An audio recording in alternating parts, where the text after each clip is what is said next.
네, 안녕하세요. 조사훈입니다. 그래서 오늘 첫 아마 녹화가 될 것 같고요. 제가 운영하는 채널에서 아마 첫 동영상으로 올라갈 것 같습니다. 그래서 예전에 예고해드린 것처럼 오늘 첫 동영상은 우리가 스플린트를 만들 때 물론 스테빌라이제이션 스플린트를 말합니다. 그래서 스테빌라이제이션 스플린트를 만들 때 최후방 구치의 두께는 2mm로 추천하는 그 이유가 뭘까? 거기에 관한 내용입니다. 그래서 보통 우리가 과학적인 관점이라든지 그리고 이과 출신들은 어떤 거에 대한 어떤 의미가 있을 거라고 생각을 하거든요. 그래서 보통은 문헌에서 구치부에서 두께를 2mm를 제시한 건 어떤 특별한 이유가 있지 않을까. 그래서 저도 개인적으로 그런 이유 때문에 2mm는 분명 어떤 의미가 있을 거야 해서 이 2mm를 왜 제시했을까를 한번 찾아보려고 했었거든요. 그래서 이 찾는 과정이 뭐가 있었냐면 일단 기본적으로 스플린트라는 것은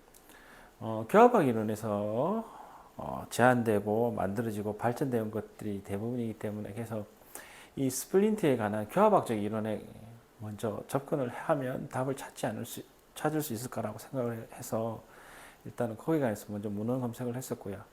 그래서 제일 대표적인 문헌이 뭐가 있냐면 1984년에 우리가 보통 국악내과 쪽에서 또는 교정학 쪽에서 조금 유명한 텍스트를 쓰신 유명한 분이 계십니다. 그래서 그분 이름이 글렌 T.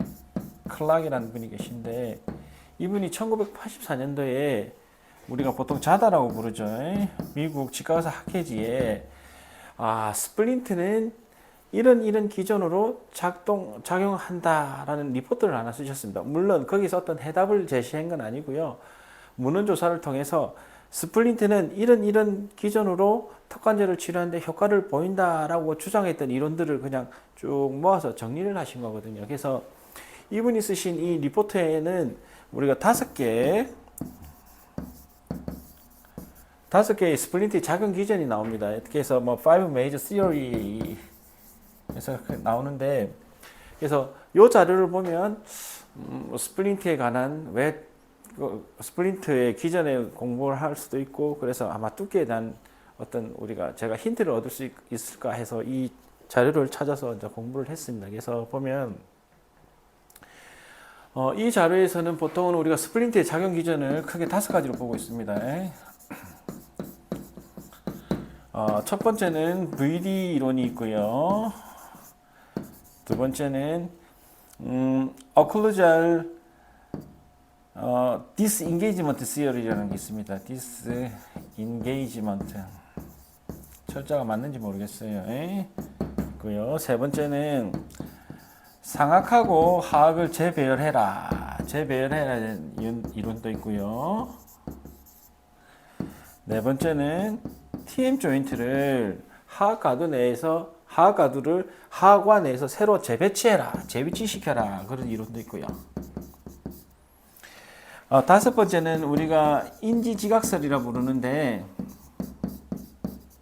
이거는 뭐 라스킨이라는 분이 하신 거고요. 그냥 스플린트의 위약 효과설에 관해서 말씀을 하신 거거든요. 그러면 이 5가지 중에서 교합학 이론하고 관계된 건 이 4가지고요. 그래서 이 4가지가 뭐 따로 완전히 독립적으로 떨어져 있다기보다는 서로 어느 정도 수준에서 서로 영향을 주고 또 서로 관련이 있는 이론들입니다. 그래서 보면 일단 이렇게 딱 봤을 때 스플린트 뚫게 하면 가장 먼저 이 이론 4개 중에서 뭐가 제일 관련이 있을 거라 생각이 되시겠어요? 예, 맞습니다. VD 이론이 어떤 여기서 찾을 수 있을까 그렇게 생각을 했거든요. 그래서 이 VD 이론을 보면 흥미롭게도 1, 2, 3, 4가 교합학 이론하고 관계됐지만 유일하게 치과의사가 아닌 사람이 제시한 이론이 VD 이론입니다. 그래서 이거는 뭐냐면 오늘날 우리가 턱관절 장애라 부르는 TMD를 치과의사들이 보는 이유는 1930년대 초반, 뭐 32년 또는 34년으로 나오는데 미국의 이비인후과 의사 커스텐이라는 분이 커스텐 신드롬을 보고를 했었거든요. 이비인후과 학회지에. 그래서 이분이 뭐라고 했냐면 귀에 문제가 없는데 환자가 귀에 통증을 느끼고 여러 가지 현기증이라든지 여러 가지 통증을 느끼는 환자들한테서 내가 그 환자들을 대충 이렇게 대충은 아니고 자세히 살펴보니까 보통 구치부가 없다든지 대구치 부위가 없어서 수직고경이 낮아진 것 같아서 혹시나 해서 거기에 거즈라든지 어떤 거즈를 물린다든지 아니면 치과에 가서 그거를 수복을 하는 플레이트 치료를 받게 했더니 통증이 없어지더라. 그래서 그런 걸 정리해서 커스텐 신드롬이라고 보고를 했고요. 그래서 이 커스텐은 뭐라고 했냐면 구치부의 지지 소실이 없어지면 하악가두가 하관 내 신경을 압박해서 이런 커스텐 증후군을 일으킨다라고 주장을 했습니다. 그래서 그때 이후로 우리가 치과 의사들이 TMD를 보게 됐는데 이 VD 이론은 커스텐 신드롬에서 나오는 이론입니다. 그런데 문제는 이 커스텐이 말하는 VD 시어리는 VD를 증가시켜줘야 된다는 말이 나오지 정확하게 얼마나 올려라 이런 얘기는 없어요. 그래서 실질적으로 여기서도 답을 얻을 수는 없었고요. 뭐 어클루잘 디스인게이지먼트는 뭐 말 그대로 뭐 교합 간섭이 있다든지 아니면 해로운 접촉이 있을 때 그 해로운 접촉이 일어나지 않게끔 장치를 써서 막아준다 그런 의미고요. 기타 마찬가지입니다. 그리고 뭐 상하가 하악을 재배열한다는 거는 스플린트를 만들어서 상하게 장치를 시켜서 하악이 여기에 CRCO 디스크레펀시가 TMD를 일으키기 때문에 요 장치상에서 CR로 물리게끔 만들어주면 된다. 보통 이렇게 생각을 하시면 됩니다. 그래서 보통은 가장 대표적인 게 상하과 하악의 재배열설에서는 우리가 CR 스플린트가 가장 대표적인 이론입니다. 그래서 그런 이론이고요. 물론 기타 뭐 마이오센트릭 뭐 어클루전이라든지 장 켈슨이 말한 마이오센트릭 어클루전 이런 이론도 있고요. 뭐 기타 뭐 다른 의견도 있습니다만은 상하학 재배열에서는 그런 의미를 가지고요. 마찬가지입니다. 이게 TM 조인트 제 위치설도 상하악을 재배열하나 하관에서 제 위치를 옮겨주나 이게 비슷한 거거든요. 그래서 이런 이론들도 있는데 중요한 거는 우리가 교합학에서 말하는 이런 이론들은 장치의 두께 자체가 중요하진 않습니다. 장치 두께가 중요하진 않고 장치라는 거는 펑셔널하게 작용하기 때문에 장치 두께가 중요한 게 아니라 장치를 넣어서 특정한 위치로 하악을 움직인다든지 또는 교합 감습이 일어나지 않고 장치에 골고루 물리게끔 하면 없어진다고 하기 때문에 이 이론에서는 장치 두께가 중요하진 않거든요. 그래서 이 이론에서는 장치 두께에 대한 힌트가 전혀 나오진 않습니다. 그러면은 장치 두께 구치부에서 2mm를 왜 제시했을까? 그럼 또 의문이 생기거든요.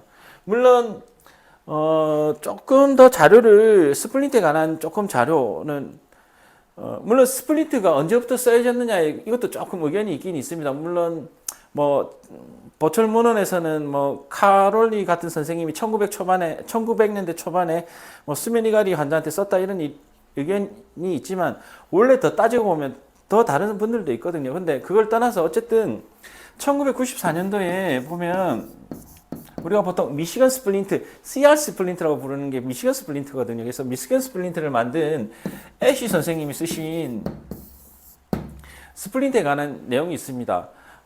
조그마한 리포터가 있는데 이 리포터에서는 또 구치부의 두께를 1에서 2mm를 또 제시를 하거든요. 이게 특별한 의미가 있느냐? 거기에서도 별로 특별한 의미가 없습니다. 그래서 그러면 왜 구치부에서 2mm를 제시를 하지? 여기에 대해서 암만 교합학 이론을 찾아봐도 없습니다. 물론 어떤 분들은 뭐 프리웨이 스페이스가 뭐 그만큼의 두께를 만들어준다 이런 식으로 말씀하는데 그런 것도 전혀 없고요. 물론 그건 일부 사람들이 그렇게 추정을 할 뿐이지 왜냐하면 프리웨이 스페이스가 2mm랑 대략 비슷한 수치거든요. 물론 프리웨이 스페이스는 사람마다 또는 개인차가 워낙 심하기 때문에 요즘은 그렇게 큰 의미를 두진 않습니다만은 어쨌든 2mm에 대한 어떤 2mm가 주는 특정한 의미가 있기 때문에 교합학에서는 2mm를 제시한다. 이거는 문헌에서 우리가 찾기는 거의 어렵습니다. 그러면 왜 2mm일까? 생각해보면 굉장히 단순한 데 있습니다. 왜냐하면 우리가 스플린트를 만드는 재료가 뭐냐면 아크릴릭 레진입니다.